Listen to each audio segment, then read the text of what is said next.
Hello student, आज हम network theory का यूनिट 3 से कुछ क्वेश्चन न्यूमेरिकल सॉल्व करेंगे। ओके, हमारे पास न्यूमेरिकल है।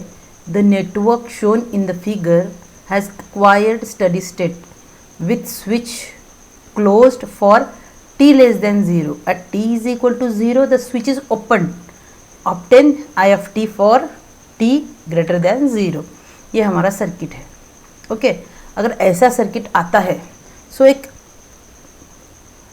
फिक्स है कि प्रोसीजर है, उसी प्रोसीजर से हमें ये क्वेश्चन सॉल्व करना पड़ता है। लेकिन it is very much important that read the question in detail. कैसे है? The network shown in the figure has acquired the steady state. What is mean by steady state? whenever the battery supplies current to the circuit, then the condition is called as steady state. okay, उसके बाद switch की position very much important है। अगर steady state भी maintain होता है with switch close for t less than 0, तो ये स्विच क्लोज है और स्टडी स्टेट भी है, यानी कि यहाँ से करंट जाने वाला है, उस टाइम स्विच क्लोज्ड है, t इज लेस देन 0 है, एंड हमें t इज इक्वल टू 0 पे स्विच ओपन करना है और I ऑफ t की वैल्यू फाइंड आउट करना है। तो हमें ये मालूम है कि if you want to find out any I of t value, ये I ऑफ t हमारे लिए ये है, सर्किट में ऑलरेडी गिवन है। अगर हमें मालूम है कि I ऑफ t की वैल्यू हम KVL अप्लाई करके ला सकते हैं। Yes, we are applying the KVL यहाँ पर भी, लेकिन इम्पॉर्टेंट ये है कि read the question in detail कि उसके इनिशियल कंडीशन, उसकी वैल्यूज़ क्या दी है, उससे हम आगे जाएंगे। ओके, सो देखो इस टाइप के क्वेश्चन में ना 3 कंडीशन होती है। पहली यानी कि मिडल वाली रहती है t is equal to 0, exact t is equal to 0, और उसके पहले अगर t बड़ा है, यानी कि पहले t छोटा है 0 से, और उस t इज इक्वल टू यानी कि 0 बड़ा है, यानी कि 0 से पहले वाली कंडीशन और 0 के बाद वाली कंडीशन, यानी कि t इज ग्रेटर देन 0 रहता है। ऐसे 3 कंडीशन लेके हमें ये क्वेश्चन सॉल्व करना पड़ता है। ओके, तो एक एक देख के हम सॉल्व करेंगे कि अभी उसको क्या करना है। समझ में आया कि हमें 3 कंडीशन मिलती है, हमेशा मिलेंगी। t is equal to 0, t less than 0 और t ग्रेटर देन 0। सो पहले हमें तो सारी condition t is equal to 0 पे निकालनी है। ओके, लेकिन t इज इक्वल टू 0 के पहले क्या होगा? 0 इज ग्रेटर देन t, ये कंडीशन होगी। तो अगर ये कंडीशन है तो हम ऐसे भी लिख सकते हैं t इज 0 को माइनस कर देंगे, यानी कि उसकी वैल्यू पहले माइनस है, बाद में t इज इक्वल टू 0 है, बाद में t is equal two plus आएगा। आया समझ में? तो ये अगर स्विच है, उस टाइम स्विच क्लोज्ड है और स्टेडी स्टेट मेंटेन है, यानी कि सर्किट से है, सर्किट क्लोज करेंगे तो ये पूरा सर्किट आएगा। ये बैटरी भी आने वाली है, रजिस्टर, ये स्विच क्लोज होके ये बाद वाला पूरा सेकेंड लूप भी आने वाला है। ओके, सो इसके लिए देखो हमारा ये सर्किट में 36 वोल्ट्स की बैटरी, ये हमारा 10 ओम। अब स्विच क्लोज है इसीलिए इसको क्लोज कर दिया। यहाँ पे 4 ओम, यहाँ पे 4 ओम रजिस्टर है। Whenever first time inductor comes in the picture, at that time inductor act as a short circuit, तो ये शॉर्ट सर्किट से हमने यहाँ पे दिखा दिया है। So our interest is find out the value of I of t। कौन सा है I ऑफ t? ये सेकेंड लूप। तो ये लूप की वैल्यू अगर हमें मालूम हो जाती है सो हमारा आंसर हमें मालूम हो जाएगा।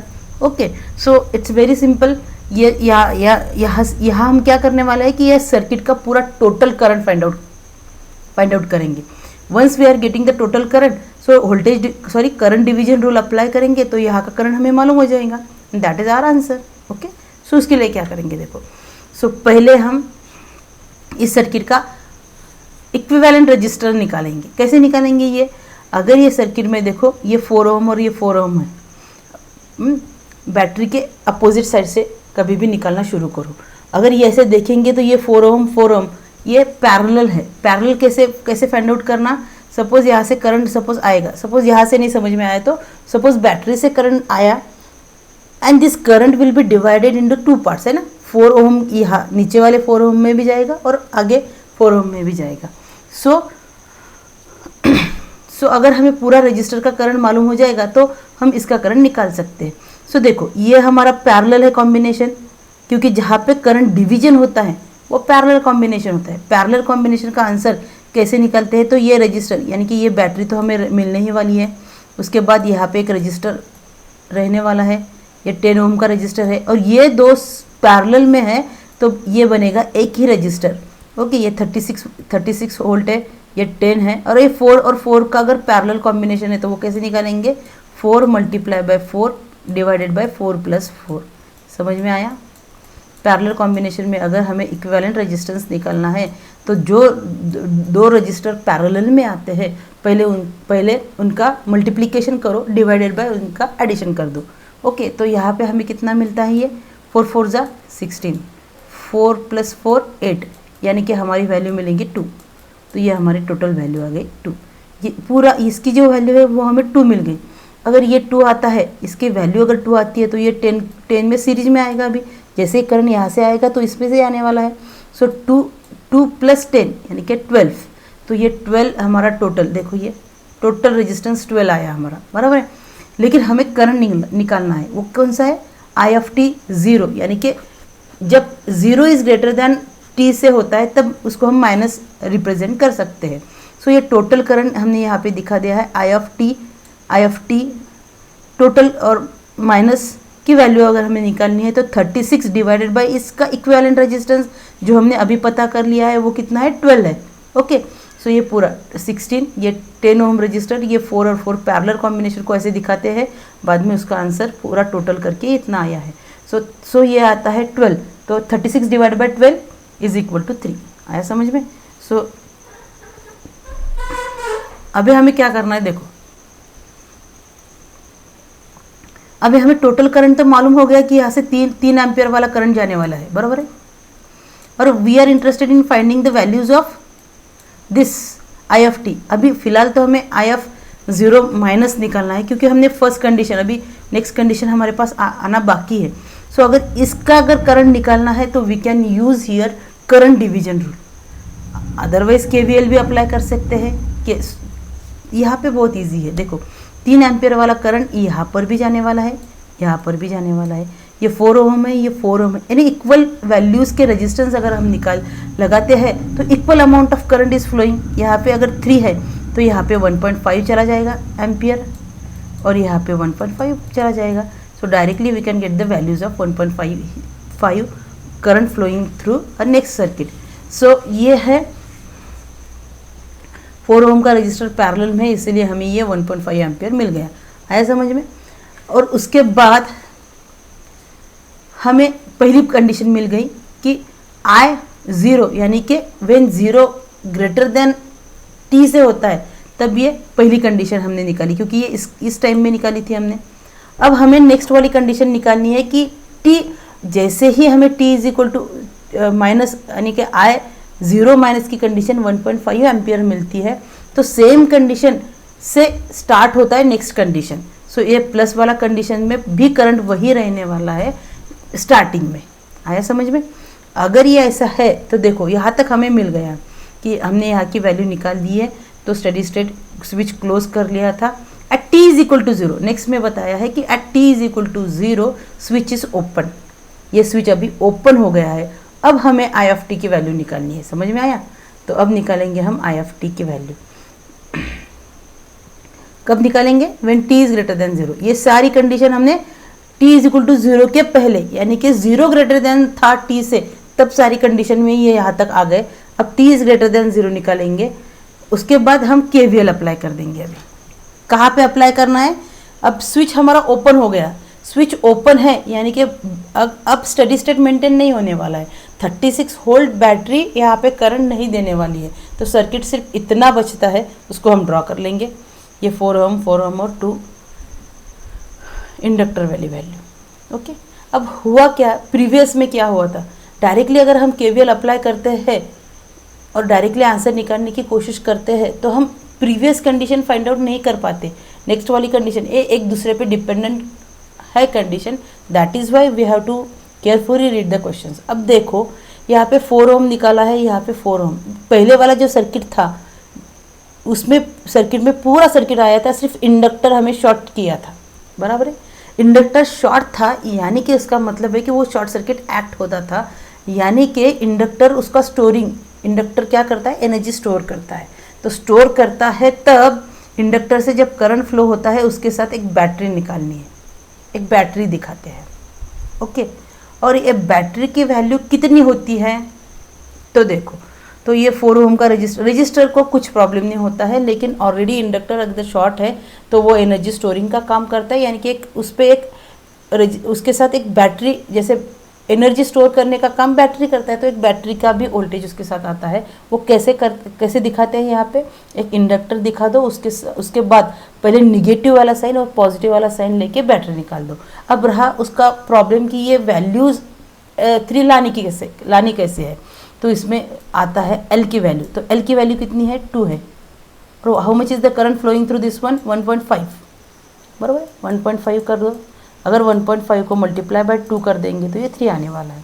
अब 4 रजिस्टर है, ये 4 रजिस्टर है, इंडक्टर की वैल्यू को हम 2s निकालते हैं। एस डोमेन है ये पूरा, देखो ये टी डोमेन था, अब एस डोमेन में अगर वर्क करना है तो इंडक्टर को उसकी वैल्यू L इंटू एस लिखना पड़ता है। So what is the value of inductor, यहाँ पे दिया है 2, तो ये 2 और उसके साथ s लगा दो। उसके बाद अगर इंडक्टर प्रीवियस कंडीशन में अगर अप्लाई है, यहाँ पे है, तो ही ये बैटरी निकालते, अदरवाइज हम यहाँ पे बैटरी नहीं निकालते। तो आया समझ में, ये हमारा सर्किट हो गया। तो कभी कभी तुम्हें ऐसे सर्किट मिलेंगे जहाँ पे इंडक्टर ही दिखाया, उसके साथ बैटरी नहीं दिखाई। क्यों नहीं दिखाई, क्योंकि प्रीवियस कंडीशन, सपोज ये ओपन है और प्रीवियस कंडीशन में इंडक्टर आया ही नहीं है, सिर्फ इतना वाला सर्किट आता, तो इंडक्टर तो अगर कंडीशन में नहीं है तो हम उसको नहीं निकालेंगे। लेकिन इस कंडीशन में इंडक्टर ऑलरेडी प्रेजेंट है, लेकिन वो शॉर्ट सर्किट का काम करता है, इसलिए उसकी वैल्यू निकालनी ज़रूरी होती है। So just find out the value of I of S. So उसका लाप्लास ले लेंगे, इनवर्स लाप्लास ले लेंगे, तो we are getting the values of I of T. आया समझ में। सो नाउ हम यहाँ पे केवीएल अप्लाई करेंगे। अब केवीएल अप्लाई करने के लिए देखो, ये रजिस्टर है, यानी कि हम we are moving from the clockwise direction, okay. Clockwise से जब भी जाएंगे तो रजिस्टर को हमेशा हम माइनस लेते हैं। सो -4, यहाँ पे कैसे होता है, रजिस्टर की वैल्यू माइनस लिखो, क्योंकि we are going in the direction of the clockwise direction. So -4, यहाँ पे करंट जो फ्लो होता है वो आई ऑफ एस है। उसके बाद दूसरा वाला रजिस्टर है -4 आई ऑफ एस। यहाँ पे इंडक्टर है माइनस, उसकी वैल्यू कितनी है, 2 है, 2s है और आई ऑफ एस है। अब जब भी हम करंट का डायरेक्शन अगर निगेटिव के बैटरी की तरफ आता है तो उसको पॉजिटिव लेना पड़ता है, ये 3, और coming back to the same, तो इज इक्वल टू 0। अब हमें क्या करना है कि आई एस की वैल्यू अलग करनी है। सो देखो, यहाँ पे आई ऑफ एस है, यहाँ पे आई ऑफ एस है, तो ये -4 और -4 ये बन जाएगा 8, ओके। और ये 2 आई ऑफ एस है, बराबर है, ओके। सो ये 2 और ये +3। तो अभी मैं क्या करती हूँ कि सबके वैल्यूज़, अगर -3 को उस साइड कर देती हूँ तो इसकी वैल्यू -8 है। देखो ये -4 आई ऑफ एस आने वाला है, बराबर है, ये 4 आई ऑफ एस आने वाला है, और ये -2 ये वैल्यू एज इट इज़ है, और ये -3 आने वाला है। लेकिन -3 को मैंने उस साइड लेके गया तो ये पॉजिटिव हो गया, ये ओके।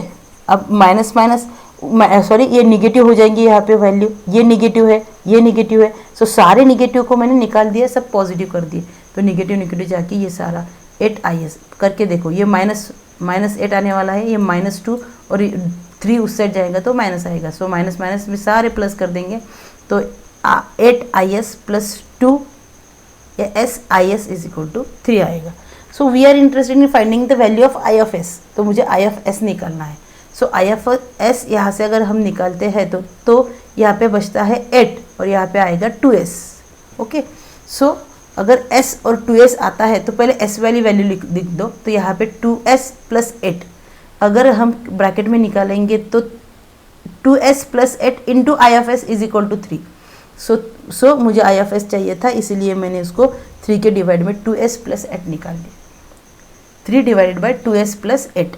नाउ जब भी हमें इसको सॉल्व करना पड़ता है तो ये s के साथ कोई भी कोएफिशिएंट यानी कि कांस्टेंट वैल्यू नहीं होनी चाहिए। सो हम क्या करेंगे, उसको ब्रैकेट में से s को पूरा अलग निकालेंगे। ये प्रोसीजर हर एक जगह फॉलो होती है। सो अगर 2 बाहर निकालेंगे तो यहाँ से 2 निकल जाएगा बाहर, और यहाँ से 4 आएगा, है ना। यहाँ से डिवाइड बाय 2 करेंगे तो 2 गेट कैंसिल, 2 बाहर था, और 4 डिवाइडेड बाय 2 करेंगे तो 8 डिवाइड बाय 2 करेंगे तो 4 आ जाएगा। ओके, 3 डिवाइडेड बाय 2 ये 1.5 आता है, यहाँ पे s प्लस 4 आता है। वंस यू गेट s की वैल्यू सिंगल वैल्यू में मिलती है तो हमें लास्ट में हम फाइंड आउट कर लेते हैं। Just take the inverse Laplace. अगर इन्वर्स लाप्लास लेते हैं तो is की वैल्यू, कैपिटल is की वैल्यू को हम i ऑफ t में कन्वर्ट करते हैं।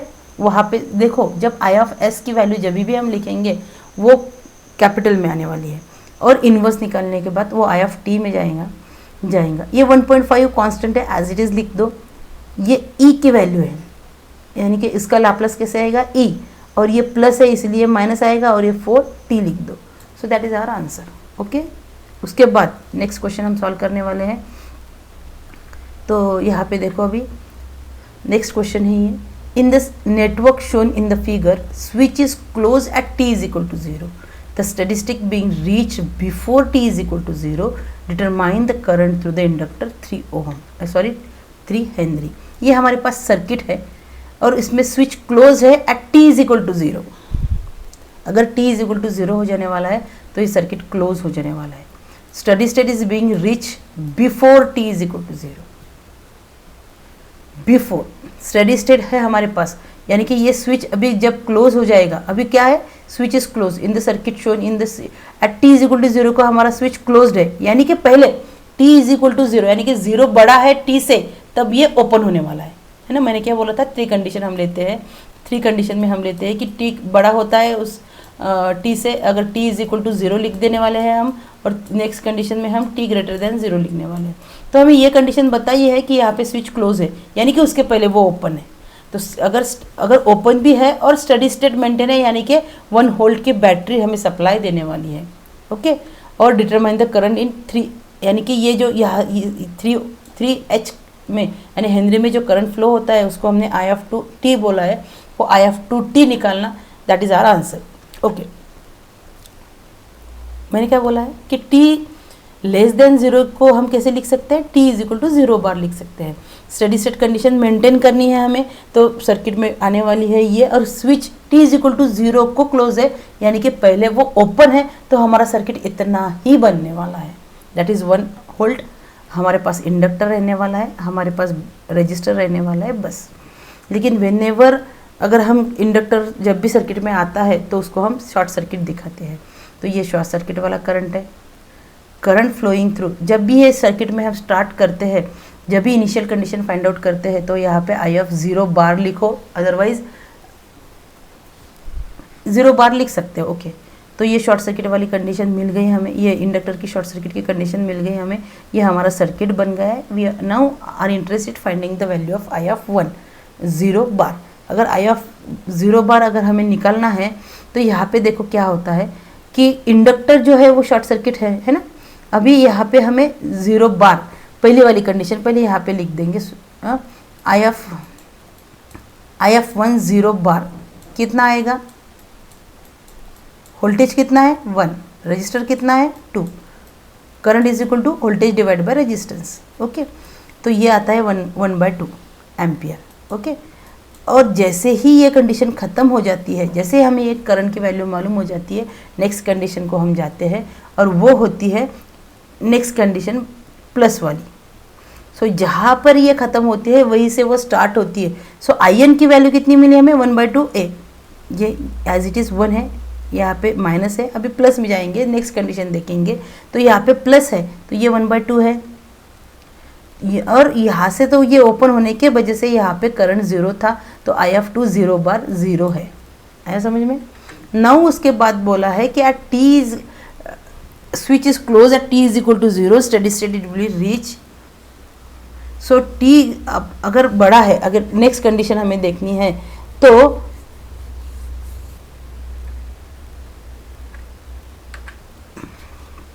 स्विच क्लोज है हमारे पास। ओके, तो अभी स्विच क्लोज है हमारे पास, ये हमारे पास रजिस्टर देखो 1 वोल्ट है। अभी ये सारा टाइम डोमेन में है, और ये हम सारा जब फाइंड आउट करते हैं इनिशियल कंडीशन, वो सारे हम एस डोमेन में लेते हैं। तो वोल्टेज जब रहता है तो उसको 1/s लिखना पड़ता है। हेनरी की वैल्यू इंडक्टर की वैल्यू 2s लिखना पड़ता है। अगर इंडक्टर प्रीवियस में अगर सर्किट में है तो इंडक्टर के साथ बैटरी दिखानी पड़ती है और उसका माइनस टर्मिनल इंडक्टर की तरफ होना चाहिए और उसका पॉजिटिव। रही बात उसके what is the value of this voltage, तो कैसे लिखनी है वो, रजिस्टर की वैल्यू ले लो, कितना है हमारे पास इंडक्टर की वैल्यू, और करंट फ्लो कितना हो रहा है 1/2, तो ये 1/2 मल्टीप्लाई बाय 1/2 करेंगे, सो ये 2 गेट कैंसिल हो जाएगा, हमारा रहता है 1, तो ये 1 वोल्ट की बैटरी हो जाएंगी। ओके, उसके बाद ये रजिस्टर है, ये कंडीशन स्विच क्लोज्ड है, और ये इंडक्टर 3s, देखो यहाँ पे हमने बैटरी दिखा ली, यहाँ पे नहीं दिखाया क्योंकि स्विच हमारे पहला ओपन था, तो पहले वाले सर्किट में इतना ही था, इसीलिए इंडक्टर के साथ बैटरी आई, ये सर्किट में नहीं था, दैट इज़ वाई रजिस्टर को सिर्फ 3s की वैल्यू निकाल दो। आ रहा है समझ में? ओके, उसके बाद देखो हम अब KVL अप्लाई करेंगे पहले लूप में। सो कैसे करेंगे, ये जो बैटरी होती है उसमें से सारे वैल्यूज़, ये voltage, all the value voltages minus करना है। सो 1/s माइनस में 2s I1 ऑफ s करेंगे, क्योंकि उसका वोल्टेज कैसे निकलेगा, जैसे हम रजिस्टर इंटू करंट लिखते हैं तब वोल्टेज निकलता है, वैसे इसमें ही 2s की वैल्यू और उसका current flowing through this. Battery अगर करंट फ्लोइंग जहाँ से जा रहे हैं और बैटरी के निगेटिव के टर्मिनल में आते हैं तो राइट एज +1। उसके बाद रजिस्टर है -2, लेकिन ये रजिस्टर कॉमन है, सो I1s माइनस I2s, आया समझ में, is equal to 0। Now our interest is finding the value of I1 अलग निकाल लो, I2 अलग निकाल लो, और other than just s value की जो और कांस्टेंट जो रहेगा वो एक तरफ निकाल लो। तो इसके लिए हम क्या करने वाले हैं, देखो ये 1/s उस इक्वल टू के उस साइड जब जाता है तो ये पॉजिटिव का नेगेटिव बन जाता है, ये पॉजिटिव है उस साइड जाएगा तो नेगेटिव बन जाएगा। ये भी I1 है, ये I1 है हमारे पास, तो ये माइनस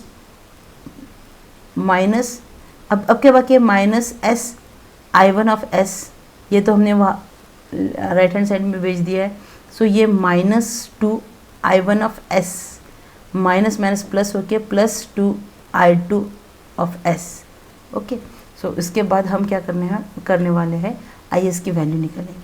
सो देखो I1 यहाँ पे I1 की वैल्यू हम निकालने वाले हैं, सो I1 ऑफ s, यहाँ पे s लिखना बाकी है, just write down s, so I of s is equal to ये -2s बाकी है और -2, और ये माइनस मैंने कॉमन ले लिया, और ये I1 of s plus I2 की वैल्यू एक ही है, सो 2I ऑफ s, यहाँ से मैंने माइनस बाहर निकाल दिया।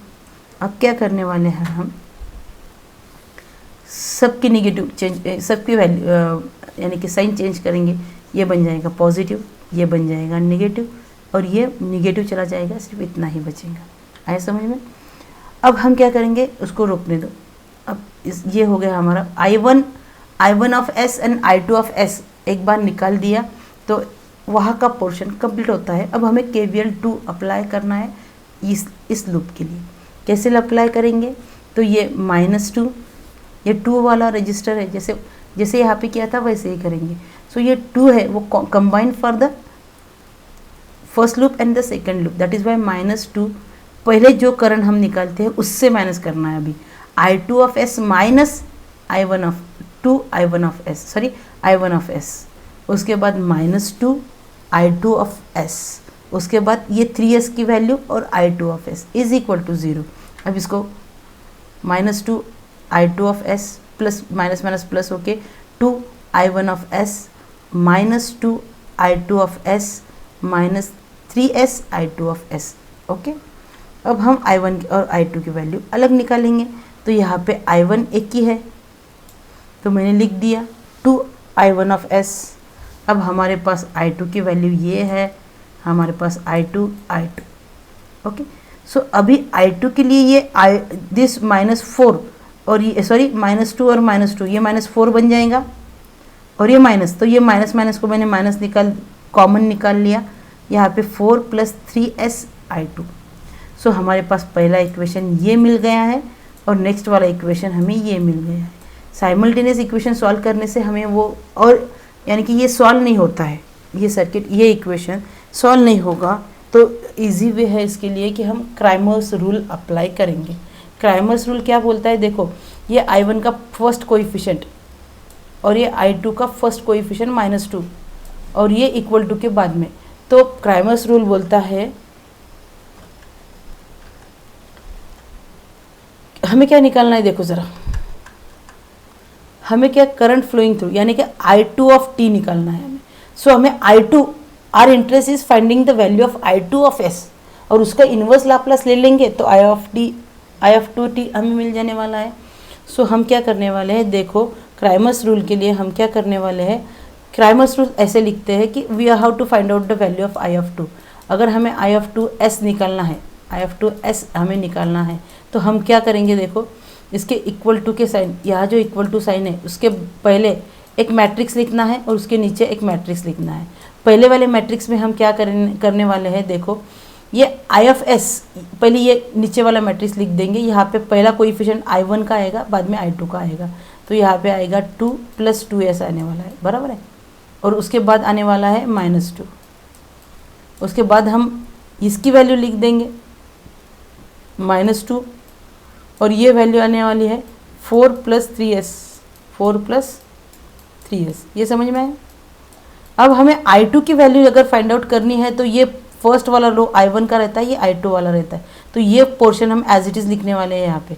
अब रहा बाकी इसके लिए, तो इक्वल टू के बाद जो वैल्यूज़ मिलती है यानी कि 1 + 1 + S, यहाँ पे 1 + 1 + S यहाँ पे पहले लिखेंगे और बाद में ये इज इक्वल टू यहाँ पे इज इक्वल टू 0 है, यानी कि ये कंडीशन हम ऐसे कैसे पुट करेंगे, देखो कैसे लिखा है मैंने। क्राइमर्स रूल है I ऑफ 2 हमें फाइंड आउट करना है। नीचे वाली कंडीशन में हमने ये I1 और I2 पर फर्स्ट इक्वेशन वाला और सेकेंड इक्वेशन में ये दो I1 और I2 है वो लिख दिया, आया समझ में। और उसके बाद हमने क्या किया है कि ये जो वैल्यू है उसके लिए इक्वल टू के बाद जो वैल्यू है वो हमने यहाँ पे लिख दी है। नो क्रॉस मल्टीप्लिकेशन करने से हमेशा ऐसा करना पड़ता है कि multiply this into this minus this into this. So अगर 2 + 2S को मल्टीप्लाई करेंगे 0 से तो यहाँ पे 0 आने वाला है, माइनस फार्मूला में माइनस है लेकिन इन दोनों का अगर माइनस करेंगे तो ये माइनस माइनस प्लस हो जाएगा। और यहाँ पे देखो कैसे होने वाला है, -2 in bracket minus minus plus हो जाने वाला है, ये 1 + 1 + S आने वाला है, बराबर है। अगर मैं 2 को अगर अंदर देती हूँ तो ये आता है 2 + S आएगा, बराबर है। हाँ, अब मुझे क्या करना है, ये S नीचे नहीं चाहिए। सो हम क्या करेंगे, थ्रोट S से मल्टीप्लाई, यहाँ पे 2 हम बाहर निकाल सकते हैं ना, बराबर है ना। सो ये 2, ये 1 आया और ये 1 + S आया, समझ में आया। अब मुझे क्या करना है, ये S नीचे नहीं चाहिए तो मैं 2 से S से मल्टीप्लाई, यहाँ पे डिवाइड में जाऊंगी तब इसको अंदर जाके मल्टीप्लाई कर सकेंगे। क्यों ऐसा होगा, क्योंकि ये S1 क्लोज हो जाए, यानी कि हमें कट करना है। देखो यहाँ पे मैं S लिखती हूँ, अगर S कट हो जाएगा तो हमें 1 मिलने वाला है, बराबर है। अगर ये S के साथ अगर ये S हम निकालने वाले हैं तो यहाँ पे 1 आने वाला है, आया समझ में। तो मैंने क्या किया है कि मुझे नीचे S नहीं चाहिए, अदरवाइज यू कैन डायरेक्टली उसका LCM ले लो, वो भी चलेगा। सो इसके लिए दूसरी मेथड ये है कि 2 निकालो, यहाँ पे LCM S आने वाला है, क्रॉस मल्टीप्लिकेशन कर दो S + 1, तो ये 2 मैंने बाहर लिख दिया। तो समझ में आया ये कंडीशन, ओके। सो अगर ये समझ में आया है तो हम अभी इसको लिख देंगे। तो इसीलिए मैंने ये S/S + 2 ऐसे लिख दिया है, ओके। सो ये -1 है तो उसको लिखने की ज़रूरत भी नहीं है। तो ये आया हमारा नेक्स्ट वाली वैल्यू। अब इस पे भी ऐसा करने वाले हैं, this into this minus this into this, तो 2 + 2S into 4 + 3S, minus minus plus हो जाएगा, हमारे माइनस है, माइनस माइनस प्लस होने वाला है, लेकिन फार्मूला बोलता है कि माइनस दिस इंटू दिस।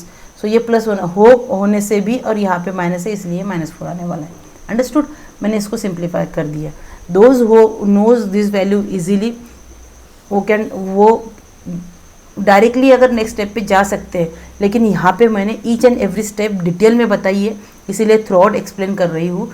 अगर जिनको समझ में लेना है वो समझ सकते हैं, अदरवाइज फॉरवर्ड करके आंसर क्या आता है वो देख सकते हैं। तो देखो मैंने 2 से 4 को मल्टीप्लाई कर दिया, ये 8 आ गया। मैंने 2 से 3s को मल्टीप्लाई कर दिया तो ये 6s आ गया। उसके बाद मैंने 2 को 4 से मल्टीप्लाई कर दिया, 8s आ गया, और 2s को 3s से मल्टीप्लाई करके 6s² और ये -4 आ गया। अंडरस्टूड। उसके बाद ये अपर वाला पोर्शन एज इट इज़ है। पहले अभी हम देखेंगे कि यहाँ पे हमने at, okay, so once again writing the same step, okay. तो यहाँ पे देखो, अब मैंने क्या किया, पहले बड़ी वाली जो टर्म है ना, यानी s² की टर्म है, पहले वो लिख दी।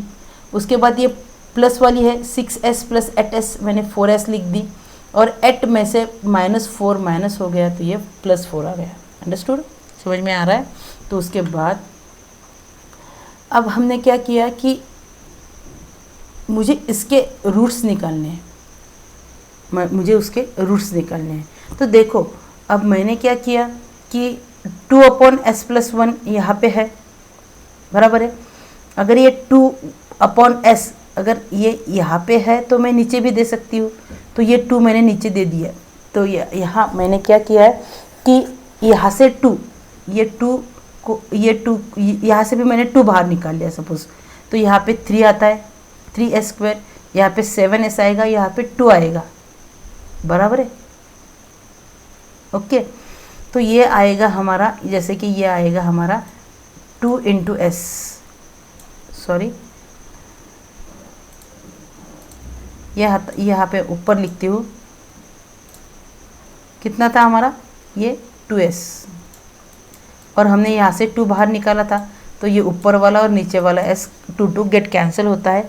ये 1/s है, तो यहाँ ये 1/s को मैंने यहाँ पे लिख दिया। अंडरस्टूड। सो उसके लिए हम बाद में देखेंगे। देखो 1 + s, तो ये आता है s और ये पूरा ब्रैकेट आया समझ में। सो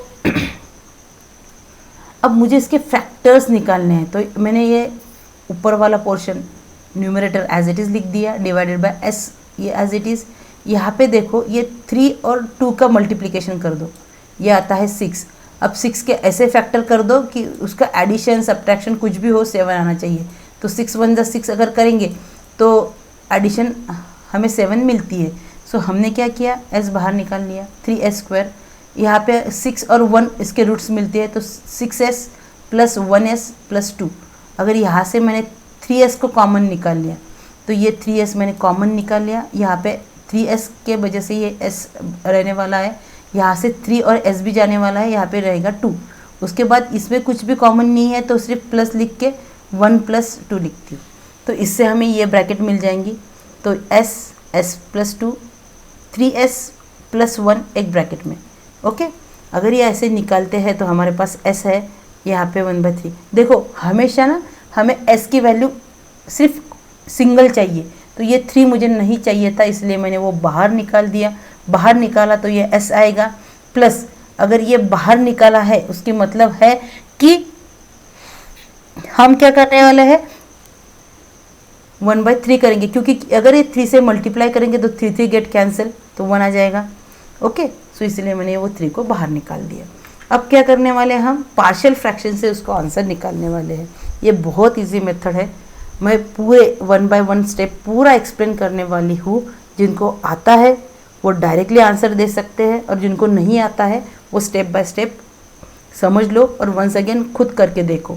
तो पार्शियल फ्रैक्शन बोलता है हमें कि ये जो वैल्यू है, अगर इसको हमने निकाला तो देखो यहाँ पे I(2) निकालने वाले हैं हम ये, और ये 3 ब्रैकेट्स है। तो कैसे करना है, पार्शियल फ्रैक्शन क्या बोलता है कि हर एक को एक एक कांस्टेंट दे दो, यानी कि a/s + b/s + 2, और ये 3 नहीं चाहिए था बाहर, ये तीनों को मल्टीप्लिकेशन है बाहर निकाल दिया।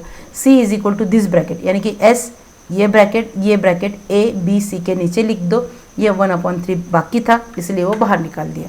अब मैंने क्या किया कि मुझे इस साइड में नहीं चाहिए वो, तो ये मल्टीप्लिकेशन में यहाँ पे जाएगा, ये डिवीजन में था, यहाँ पे यहाँ पे था, तो मुझे उस साइड चाहिए था, इसीलिए मैंने उसको 1/3 कर दिया।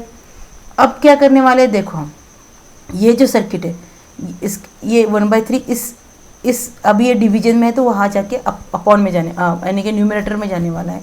ये 1/3 s + 1 आएगा। अब मैंने क्या किया है, that is nothing but this term is equal to this one.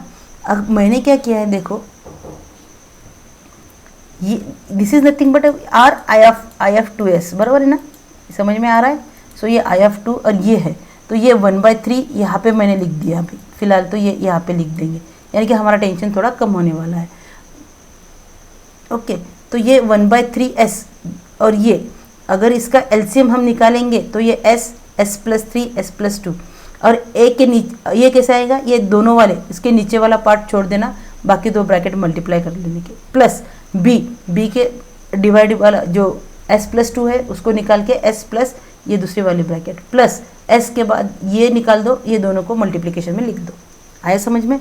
और ये तीनों का अगर एलसीएम निकालते तो ये डिनोमिनेटर में आएगा। वैसे ही ये 1/3 डिवाइड बाई ये टर्म आने वाली है, तो इसके नीचे भी ये टर्म आने वाली है। ओके, सो अगर इसके नीचे यही टर्म है तो उसका डिनोमिनेटर टर्म कांस्टेंट है, तो इसको हम छोड़ के सिर्फ अपॉन वाला ऊपर वाला टर्म हम इक्वल कर सकते हैं। ओके, सो उसके लिए देखो मैंने क्या किया, तो ऊपर वाला टर्म था 1/3 s + 1 दिस वन। ओके, अब जब भी हम पार्शियल फ्रैक्शन जब भी यूज़ करते हैं तो पार्शियल फ्रैक्शन क्या बोलता है कि इसकी वैल्यू में जैसे हमने a/(1) b/(1) ये 3 को तो हमने उस साइड लेके जाने वाले, बराबर ना। सो सिर्फ इतनी ब्रैकेट रहती है, तो a की वैल्यू फाइंड आउट करो, b की वैल्यू फाइंड आउट करो, c की वैल्यू फाइंड आउट करो। जैसे ही तुमको उसकी वैल्यू मिल जाएंगी तो ये इन्वर्स लाप्लास लेंगे, तो finally we are getting the final value. आया समझ में।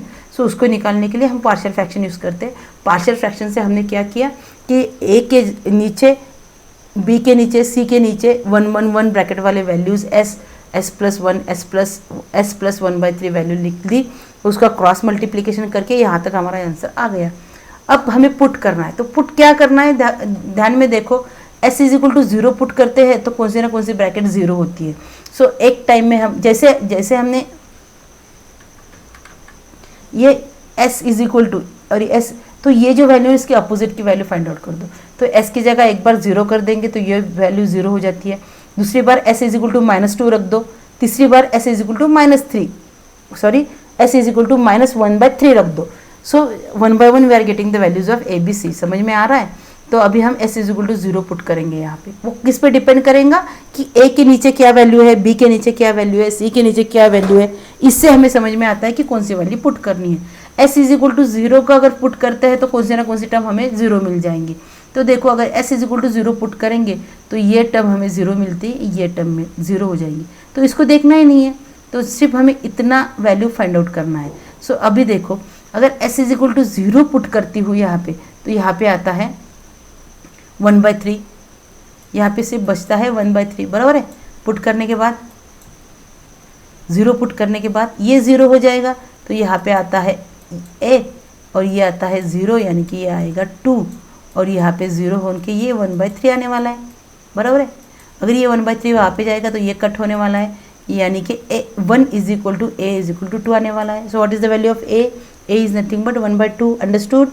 अगर एक बार a की वैल्यू मिल गया, अभी हमें b की वैल्यू निकालनी है। तो b के नीचे क्या है, s + 2 था, तो +2 की जगह -2 रख देंगे तो हमारा और इजी हो जाएगा। तो यहाँ पे हम -2 रखने वाले हैं। तो अब जब भी यही इक्वेशन में हमें सारी वैल्यूज़ लिखनी है, a की, b की, c की, सबकी वैल्यू हम यहीं पे पुट करने वाले हैं। s = -2 करेंगे तो ये 0 हो जाएगा और ये भी 0 हो जाएगा, यानी कि b की वैल्यू अब हमें मिलने वाली है। तो इसके लिए मैंने क्या किया, देखो ये अभी -2 पुट करने वाले, तो ये -2 करेंगे तो -2 + 1 -1 आएगा 1 और ये इससे मल्टीप्लाई 1/3, तो ये -1/3 आने वाला है। अब ये तो 0 है पार्ट, तो ये b आया, s की जगह -2 रखने वाले हैं, ब्रैकेट में -2 + 1/3, ये 0 पार्ट आने वाला है। तो अगर कैल्सी पे धीरे से समझ के मल्टीप्लिकेशन करना, b इन ब्रैकेट -2, पहले इसको सॉल्व कर दिया मैंने 1 by 1 स्टेप से। जैसे आपको अगर जिसको समझ में नहीं आता है उनको समझना आना चाहिए, इसीलिए मैंने ये पूरा डिटेल में वीडियो बनाया है। ओके, सो देखो ब्रैकेट में अब कैल्सी पे करना है। ये कैल्सी पे कैसे करना है, ब्रैकेट ले लो, दूसरे ब्रैकेट में -2 लिखो, प्लस ब्रैकेट में 1/3 कैसे लिखते हैं, एक ब्रैकेट में 1 डिवाइड की जगह ये तुम्हारे कैल्सी पे a b/c एक की है उसको प्रेस करो तो ये ऐसे आता है, जैसे -2 एक ब्रैकेट में लिख दिया हमने, दूसरे ब्रैकेट में हम लिखने वाले हैं 1, यहाँ पे आएगा ये 3, बराबर है। और जब तुम इसको इक्वल टू से सॉल्व करोगे तो ये आता है -5/3, ये माइनस माइनस प्लस होके -3, b इज इक्वल टू 10/3 आने वाला है। अगर 3 ये 1/3 और ये 1/3 3 गेट कैंसिल हो जाने वाला है तो ये 10 उस साइड में जाने के बाद b इज इक्वल टू हमें कितना मिलता है -1/10। अंडरस्टूड। ये अब ये c के लिए भी अभी पुट क्या करना है, s इज इक्वल टू -3। अगर s is equal to -3 put करेंगे तो हमें मिलता है 1/3 -1/3 प्लस 1, ये 1/3 है, यहाँ पे 1/3 है। अब c की जगह c लिखेंगे, c के लिए हम c लिखेंगे, s की जगह हम -1/3 करेंगे, क्योंकि यहाँ पे 0 कुछ आता नहीं है। अगर 0 नहीं आता है तो उसकी वैल्यू हमें फाइंड आउट करनी पड़ती है। -1/3 प्लस 2। अब कैल्सी पे वैसे ही करो, कैल्सी पे क्या करना है कि ब्रैकेट ले लो, पहले माइनस इन ब्रैकेट 1, वो a b divided by c ऐसी वैल्यू करोगे तो यहाँ 1/3 करना है और प्लस 2 कर दो, ब्रैकेट में ऐसा ही काम करो। उसके बाद उसको मल्टीप्लाई करके उसका जो आंसर आएगा उससे ब्रैकेट -3, और नहीं तो पूरा ब्रैकेट में लेके तुम सॉल्व कर सकते हो। अदरवाइज 1 डिवाइडेड बाय 3 आएगा तो ये 3 पॉइंट में आने वाला आंसर है, तो फिर से हम पूरा आंसर यही पॉइंट में निकालेंगे और बाद में a b बाय c ये भी किया तो भी हमें फ्रैक्शन में आंसर मिलता है। Okay, now we will solve for this one. तो मैंने क्या किया, इसको मल्टीप्लाई किया 1/3 multiply by all this value से यहाँ पे 2/9 आता है, और इसको पूरा सॉल्व किया तो ये -5/9 आता है। कैसे आता है, तो जैसे ब्रैकेट में कैल्सी पे करना है 1 डिवाइडेड बाय 3 एक ब्रैकेट में करो, दूसरे ब्रैकेट में -1 डिवाइडेड बाय 3 एक ब्रैकेट में +1, तो इसका आंसर 2/9 आना चाहिए। वैसे ही इसका किया तो ये आता है। उसके बाद मुझे c की वैल्यू मिलती है, जैसे ये 9 कट हो जाएगा, 2 न्यूमरेटर 5 यहाँ पे न्यूमरेटर है, वहाँ जाके डिनोमिनेटर में जाएगा तो ये 2/5 -2/5। अभी हमें तीनों भी वैल्यू मिली है, तो वो वैल्यू कहाँ पे रखेंगे, जहाँ पे हमारा आंसर आया था। तो आंसर में हमने s+1/3 यहाँ पे लिखना बाकी है, और यहाँ पे s+3 बस s+1 था, बराबर है ना। और ये a की वैल्यू लिख दो, b की वैल्यू लिख दो, c की वैल्यू लिख दो।